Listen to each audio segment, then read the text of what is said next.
Fl-uffiċini prinċipali tal-Bank of Valletta f'Santa Venera sar il-proċess sabiex jinġabru flimkien il-flus kollha li nataw bħala parti mill-Piggy Bank Campaign bris l-istrina ta' din is-sena illi se ssir l-għada tal-milied. Dawn il-flus inġabru mill-iskejl primarji u sekundarji ta' Malta Għawdex sabiex, is-somma totali miġbura, tiġi ppreżentata lil Malta Community Trust Fund nhar it-tlieta li ġej.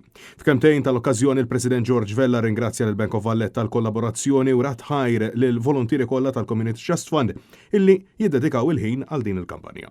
Wasqar illi kull donazzjoni miġbura tagħmel differenza fil-ħajjiet ta' dawk kollha li jkunu jeħtieġu l-assistenta tal-Community Trust Fund u esprima s-sodisfazzjon tiegħu għas-sem illi taw l-istudenti, l-allima u anke l-ġenituri f'din il-kampanja. Din kienet l-20 edizzjoni tal-istrina BOV Piggy Bank Campaign illi matula fil-ġimgħat li għaddew il-Sinjura Mirjam Vella żaret numru sabiħ ta' skejjel u ħaġġet l-tfal sabiex ikunu parti minn din il-kampanja.